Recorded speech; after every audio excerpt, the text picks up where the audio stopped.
Buenas tardes mis hermanos, hermana Eli. Hoy me toca hablar sobre el hábito de Jesús de aislarse. El pasaje guía que tenemos de este hábito se encuentra en Marcos 1:35, que dice: habiéndose levantado muy de madrugada y todavía de noche, Jesús salió y se fue a un lugar desierto y allí oraba. El principal propósito era retirarse del ruido y las demandas cotidianas para pasar tiempo con Dios y así recargar baterías emocionales y espirituales. Jesús nos mostró el hábito de aislarse. ¿De qué forma lo hizo? Porque Él sintió hambre, agotamiento, sueño, fatiga, cosas que hoy día también nosotros podemos sentir, ¿cierto? Y dice que además de eso, las demandas desgastan el cuerpo, vacían las emociones, agotan el espíritu y estresan el alma. Entonces Jesús, ¿qué es lo que hacía? En medio de todas esas cosas, porque él necesitaba ser renovado y restaurado y recargada su fuerza, buscaba esto de aislarse y tener un espacio donde poder escuchar la voz de Dios. ¿Cierto? Dice, tenía la necesidad de estar solo para refrescarse espiritualmente y emocionalmente. Entonces hay una pregunta dentro de este hábito que dice, si él, como hijo de Dios, necesitaba aislarse, ¿por qué nosotros cómo nosotros no vamos a necesitar también, ¿cierto? Ser renovados, restaurados, recargar nuestras fuerzas emocionales, espirituales, ¿cierto? Porque Jesús dice que se aislaba con frecuencia, ¿cierto? ¿Por qué lo hacía? Lo hacía para escuchar la voz del Padre más claramente, como cuando estaba en el Getsemaní y se separó de sus discípulos para comprender la voluntad de Dios. O sea, además siempre estaba en él el buscar la voluntad de Dios, que se hiciera como el Padre quería. Y eso solamente lo lograba cuando él buscaba esta intimidad con el Señor, ¿cierto? Usaba su tiempo a solas para renovarse. Nosotros somos vulnerables a la tentación. Cuando nuestro espíritu y nuestras emociones están vacías, nos volvemos vulnerables, ¿cierto? Para obtener la perspectiva correcta también. Había otra intención en el aislarse, ¿cierto? Para aprender a pelear la batalla espiritual. Dice que el tentador atacaba a Jesús. Cuando él se aisló, lo atacó, ¿cierto? Lo atacó, pero Jesús aprendía en forma privada cómo tratar con el enemigo público número uno, que es Satanás el diablo, ¿cierto?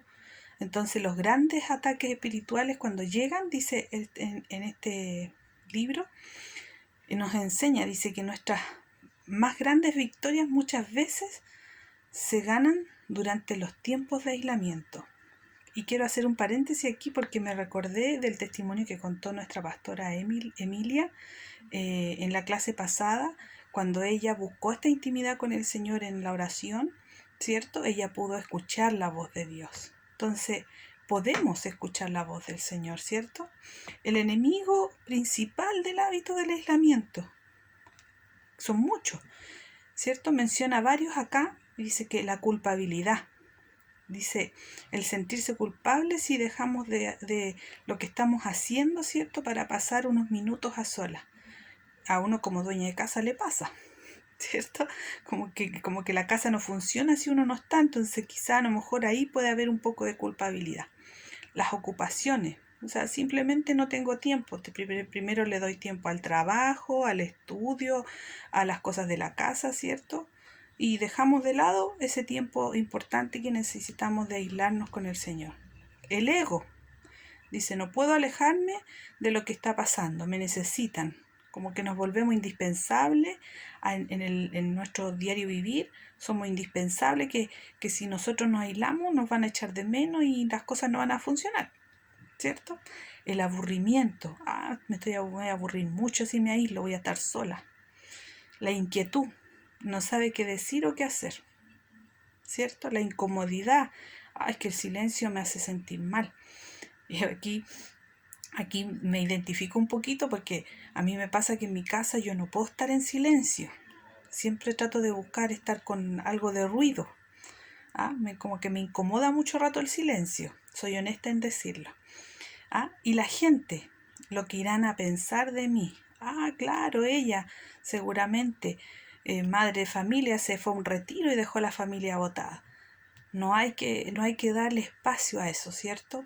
Dice, frecuentemente los enemigos, como la ocupación y la prisa, nos atacan.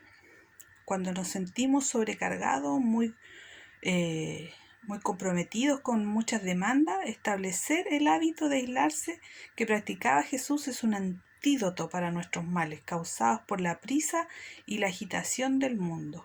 El famoso, como se le dice hoy en día, el training de vida que uno lleva, ¿cierto? De la casa al trabajo, del trabajo a la casa, de la casa a la iglesia a la casa, y como que no dejamos un espacio, ¿cierto?, para poder tener esa intimidad con el Señor. Dice que hay que hacer un hábito, hacer del aislamiento un hábito. ¿Cómo lo podemos hacer? Permitiéndonos tener un tiempo de aislamiento, ¿cierto? Olvidando todas estas cosas que van en contra, ¿cierto? Lo que mencionábamos anteriormente, tener un retiro espiritual cada día.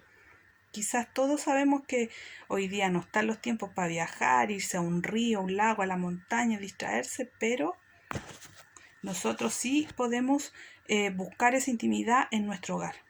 Buscar un espacio, un tiempo, porque aquí también dice que hay que dejar un momento, un lugar específico, ¿cierto? Dice, cuando surja la necesidad, no esperar, hacerlo de inmediato, ¿cierto? Necesito estar solo un tiempo con el Señor. Ser honesto en lo que estamos haciendo, ¿cierto? No tener miedo de decir, necesito orar sobre esto, ¿cierto? En algo en particular. Experimentar diferentes lugares. ¿Ya? No exponerse a interrupciones. Voy a llevar el celular porque quedó de llamarme mi amiga, así que voy a llevármelo porque me puede llamar en cualquier momento. ¿Cómo vamos a contestar el celular en medio de ese momento íntimo con el Señor? Imposible. Tener un pasaje específico de la Escritura en el cual pensar o meditar. Siempre, siempre la oración va acompañada de un pasaje de la palabra del Señor. ¿Cierto? Y por último, dice, dígale a Dios que volverá a estar con él mañana a la misma hora. Quizás nosotros como humanos no podemos hacer muchas promesas y a veces no cumplirlas, pero prometerle al Señor hay que cumplirle, como Él ha cumplido con nosotros cada una de sus promesas. Como pueden ver, este hábito es el primero que aparece en el libro. El que seguía a continuación es la oración, que también me tocaba exponerlo. No lo hice porque veo que finalmente el aislarse está muy ligado a lo que es la oración, ¿cierto? Nos aislamos para orar, para hablar con el Padre, para poder escuchar su voz. Que el Señor les bendiga. Esta ha sido mi exposición.